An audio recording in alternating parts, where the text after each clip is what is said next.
Friends, इससे पहले हम लोगों ने पढ़ा था कि पारिस्थितिक तंत्र क्या होता है। पर्यावरण का ऑलरेडी एक वीडियो डल चुका है। आज हम पढ़ेंगे इसके जो पारिस्थितिक तंत्र के बाद वाला वीडियो है, ये है परितंत्र के प्रकार। ठीक है, यानी पारिस्थितिक तंत्र के प्रकार ये कितने प्रकार के होते हैं। तो आप ये पढ़ने से पहले थोड़ा बहुत आपको पुराना रिकॉल कर देती हूँ। हमने क्या पढ़ा था, पारिस्थितिक तंत्र जो वर्ड है वो सबसे पहले किसने दिया था, एजी टेंसलर ने दिया था। जिसमें एक और जो वर्ड है वो किसने दिया था, अर्नेस्ट टिकल ने दिया था। और इसके घटक पढ़े थे हमने, जैविक घटक और अजैविक घटक। ठीक है, जिसमें उत्पादक घटक और अजैविक घटकों में हमने पढ़ा था प्रकाश, टेम्परेचर, ठीक है, और वायुमंडलीय दाब, आर्द्रता वगैरह। अब हम देखेंगे कि इसके प्रकार, यानी कि कितने प्रकार का होता है पारिस्थितिक तंत्र या परितंत्र।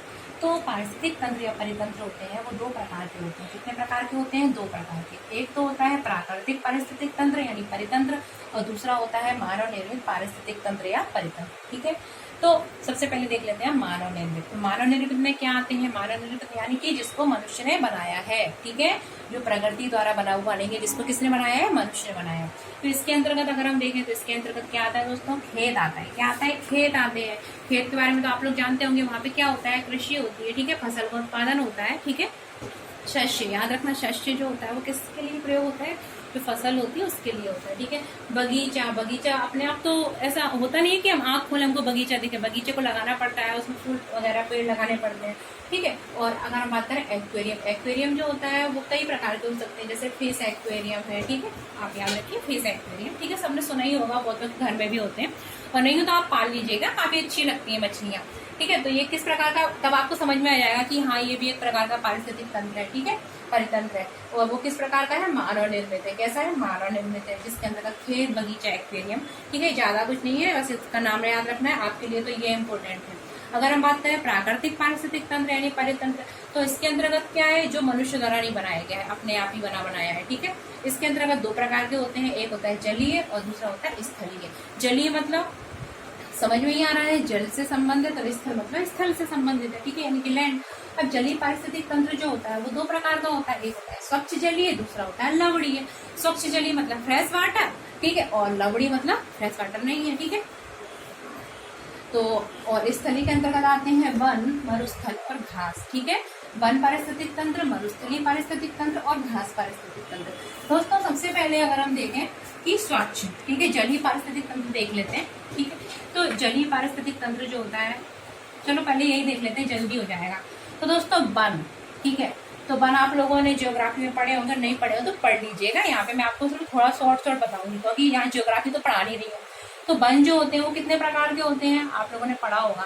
देखो ये हमारी क्या है, पृथ्वी है।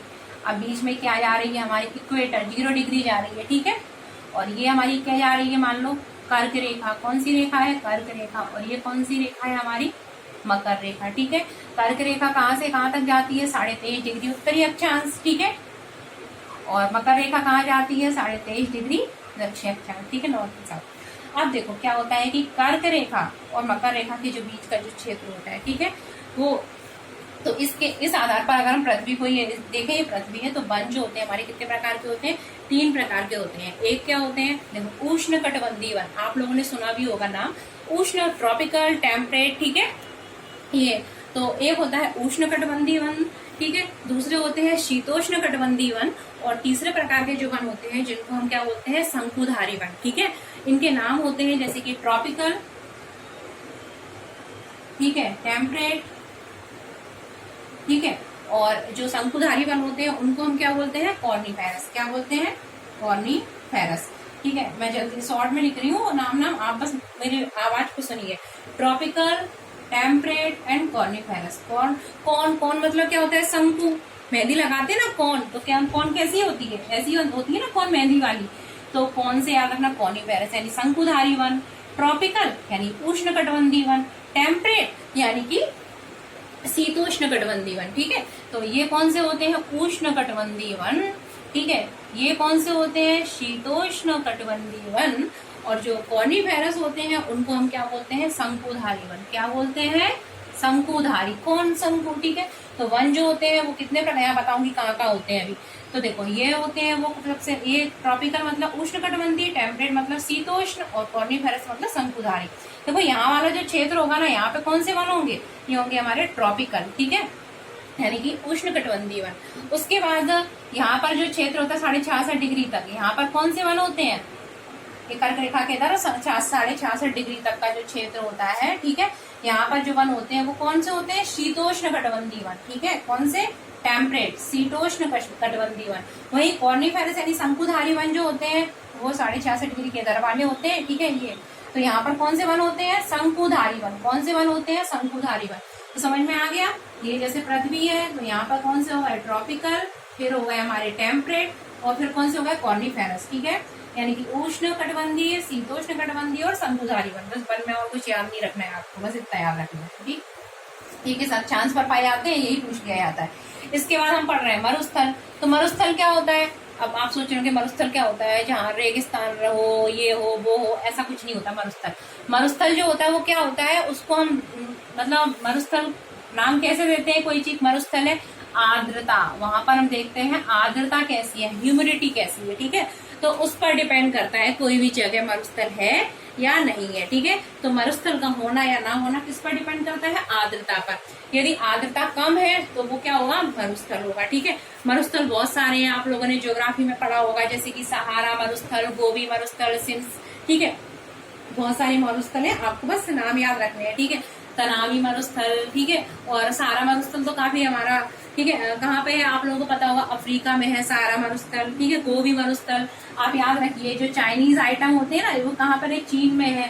तो चाइनीज आइटम उसमें हम डालते हैं ना ये ब्रोकली, ठीक है, गोभी वगैरह, कोई भी हो, पत्ता गोभी वगैरह, तो ये कहाँ पर है, गोबी मरुस्थल चाइना में है, ठीक है। सहारा अफ्रीका में है, ठीक। ऐसे ही पैटागोनिया, बहुत सारे मरुस्थल हैं, आप बस मरुस्थल के आपको नाम याद रखने हैं, कुछ नहीं याद रखना है। मरुस्थल ऐसे क्षेत्र होते हैं, आर्द्रता पर डिपेंड करता है, ठीक है।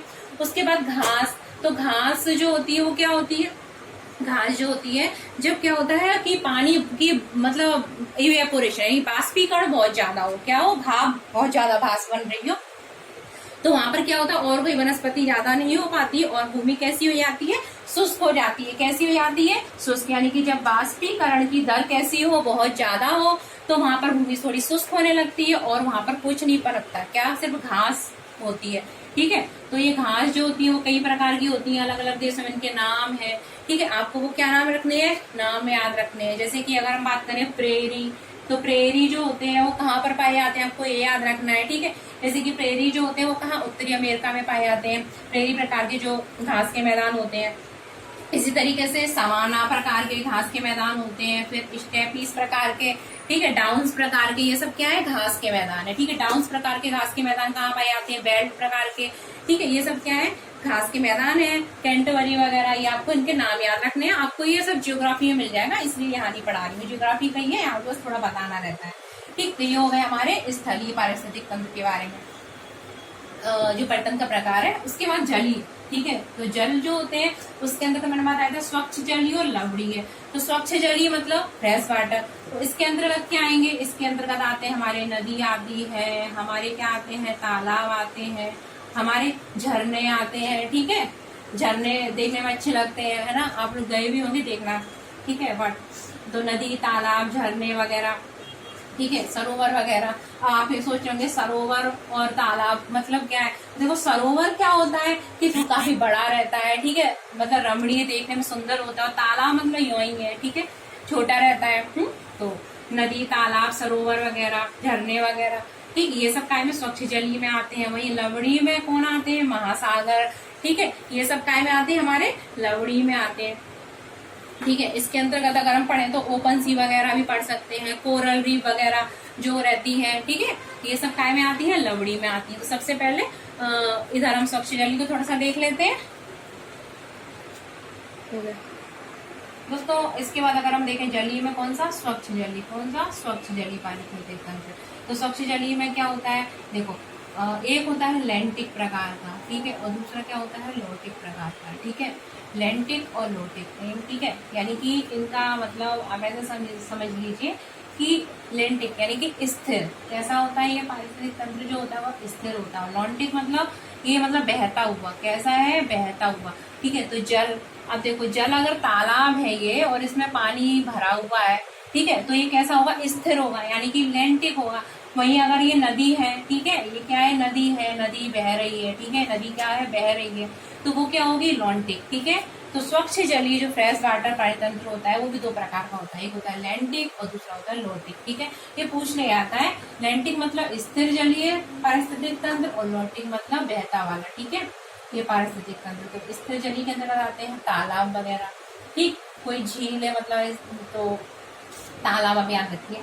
और ये इसके अंतर्गत क्या आते हैं, जो लॉन्टिक यानी कि बहता हुआ, इसके अंदर आता है नदी आता है, झरने आता है, ये सब बहता है ना, तो बहता हुआ। इसके बाद हम पढ़ेंगे कौन सा, नदी वगैरह। ये तो आप क्या होती है, कितने प्रकार की होती है, ठीक है, प्रायद्वीपीय नदियां, ठीक है, उत्तर भारत की नदियां, ये सब आप भूगोल में पढ़ना, पर्यावरण के लिए इतना कोई इम्पोर्टेंट नहीं है।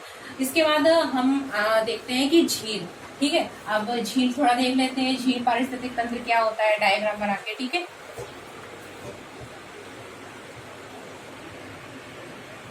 तो जलीय पारिस्थितिक तंत्र में अब हम देखेंगे कौन सा, झील पारिस्थितिक तंत्र। कौन सा, झील का पारिस्थितिक तंत्र। ये मैं इसलिए बता रही हूँ कि अगर कोई एग्जाम्पल आ जाता है कि झील पारिस्थितिक तंत्र मतलब जलीय पारिस्थितिक तंत्र का कोई एक उदाहरण, तो उसमें हम झील पारिस्थितिक तंत्र देख सही लेते हैं। अब झील पारिस्थितिक तंत्र होता है, उसको हम कितने प्रकार में उसको भाग बांट सकते हैं। अगर हम देखें ये क्या है, एक झील है, तो एक होता है लिट्रोलर, लिम्नेटिक, प्रोफंडल और बेंथिक। ठीक है, ये उसके 4 जोन होते हैं, 4 क्षेत्र होते हैं झील पारिस्थितिक तंत्र के, जिसमें से जो लिट्रोलर वाला क्षेत्र होता है वो क्या होता है, फोर्टिक रीजन होता है। क्या होता है, फोर्टिक रीजन, यानी कि जो सूर्य का प्रकाश होता है वो कहाँ तक पहुंचता है, वो लिट्रोलर रीजन तक पहुंचता है। ठीक है, यानी कि आपको सिर्फ याद रखना है कि झील पारिस्थितिक तंत्र है, अगर हम पढ़ रहे हैं तो उसके 4 जोन होते हैं, लिट्रोलर, लिम्नेटिक, प्रोफंडल और बेंथिक। ठीक है, बेंथिक सबसे तल वाला होता है और सबसे ऊपर का क्या होता है, लिट्रोलर होता है। ठीक है, तो लिट्रोलर वाला होता है वो कैसा होता है, फोर्टिक जोन है। कौन सा है, फोर्टिक जोन है, यानी कि वहां सूर्य का प्रकाश पहुंच जाता है। ठीक है, बाकी आपको झील पारिस्थितिक तंत्र में कुछ याद नहीं रखना है। इसके बाद अगर हम देखें लवड़ी पारिस्थितिक तंत्र, ठीक है, स्वच्छ जलीय तो हो गया, अब कौन सा, लवड़ी पारिस्थितिक तंत्र। तो लवड़ी पारिस्थितिक तंत्र होता है, उसके अंतर्गत क्या आता है, खुला महासागरीय। ठीक है, कौन से आते हैं, लवड़ी पारिस्थितिक तंत्र के अंतर्गत आते हैं महासागरीय। अगर हम देखें कौन सा आता है, महासागर जो होता है, ठीक है, वो क्या होता है, उसमें लवण होते हैं। ठीक है, पानी आप देखो खारा होता है, नदी का पानी कैसा होता है, मीठा होता है, पीने में भी अच्छा लगता है। ठीक है, तो इसके अंतर्गत अगर हम देखें तो इसके अंतर्गत क्या क्या आते हैं, आपने सुने होंगे मैंग्रोव के बारे में, क्या सुने होंगे, मैंग्रोव के बारे में सुना होगा ना। ठीक है, तो मैंग्रोव वगैरह, ठीक है, ये आपने सुने होंगे। और इसी तरीके से आपने और भी कई सारे मतलब चीजों के बारे में सुना होगा। ठीक है, महासागरीय पारिस्थितिक तंत्र। अब इसमें जो हमारा क्या होता है, वाटर होता है, जल होता है, तो वो किस पर डिपेंड करता है, महासागर का। अगर हम जल की बात करें तो इसको प्रभावित करने वाले कई सारे क्या होते हैं, कारक होते हैं। ठीक है, हम वो करेंगे कि वो फैक्टर कौन होते हैं जो महासागर के जल को प्रभावित करते हैं। तो सबसे पहले तो क्या है, तापमान। पहला क्या होता है कारक, टेम्परेचर। ठीक है, तो तापमान जो होता है वो किस महासागरीय जल जो होता है उसको प्रभावित करने वाला जो एक कारक है वो क्या है, इसका टेम्परेचर होता है। ठीक है, अब आपने सुना होगा कि कभी कभी क्या होता है कि जो अगर बोलते हैं ना कि अगर ये क्या है, पर्यावरण प्रदूषण हो रहा है, तो इससे क्या होगा, जो टेम्परेचर, जो समुद्र का टेम्परेचर है वो परिवर्तित हो रहा है, जिससे कि क्या है, जो जीव है, समुद्री जीव, उनको खतरा हो सकता है। ठीक है, क्योंकि जो समुद्र के जीव होते हैं वो टेम्परेचर के प्रति बहुत अधिक सहनशील होते हैं। ठीक है, तो लवड़ी जो जल मतलब महासागर, लवड़ी जल का एग्जाम्पल महासागरी जल है, और इसके अंतर्गत प्रभावित करने वाला एक कारण क्या है, टेम्परेचर है। वहीं पर दूसरा कारण क्या है, सनलाइट है। क्या है, सनलाइट। ठीक है, क्योंकि वहाँ ऐसा तो नहीं है ना कि हमने लाइट जलाई, स्विच को ऑन करा और लाइट हो गई, ऐसा तो नहीं है। तो महासागरीय जल को दूसरा महत्वपूर्ण कारक जो है वो प्रभावित करता है, वो क्या कहलाता है, उसको बोलते हैं हम सनलाइट। ठीक है, और सनलाइट जाती है उस जोन को क्या बोलते हैं, फोर्टिक जोन बोलते हैं। क्या बोलते हैं, फोर्टिक जोन। और जहां तक सन जाती है, लाइट जाती है, ठीक है, वो कहाँ तक जाती है, 200।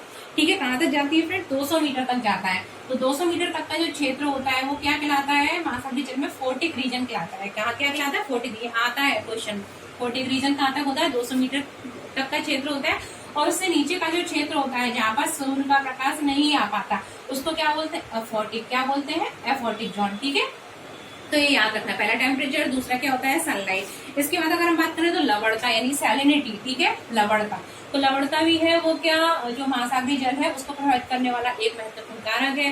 ठीक है, लवण घुले होते हैं जो उसकी लवणता जिसके कारण निर्भर करती है। ठीक है, और अगर लवणता थोड़ी भी चेंज हुआ है तो जो महासागर जो पारिस्थितिक तंत्र है उसमें जो जीव है उनको प्रतिकूल, उन पर प्रभाव पड़ता है। ठीक है, इसके अतिरिक्त हम देखते हैं अगला महत्वपूर्ण कारक क्या है, ऑक्सीजन। ठीक है, जल में घुली ऑक्सीजन। अब जिस तरीके से हम रेस्पिरेशन करते हैं, ठीक है, और जो प्लांट वगैरह फोटोसिंथेसिस करते हैं, ठीक है, तो जो प्रक्रियाएं होती है, ठीक है, प्रोसेस होती है, क्या ऑक्सीजन की जरूरत पड़ती है। ऑक्सीजन जो होती है वो कहाँ, महासागरीय जल में घुली हुई होती है। अगर इसकी थोड़ी सी भी कमी या अधिकता हो जाए तो उसका भी प्रतिकूल प्रभाव पड़ता है।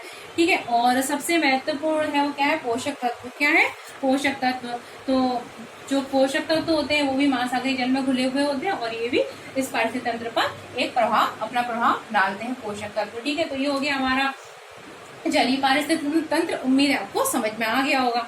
तो इस तरीके से पढ़ते रहिए और हमारा इसके बाद जो अगले वीडियो आएगा वो आएगा प्रदूषण पर। तो पढ़ते रहिए और लाइक से सब्सक्राइब करके मिलते हैं अगले लेक्चर में। देखने के लिए धन्यवाद।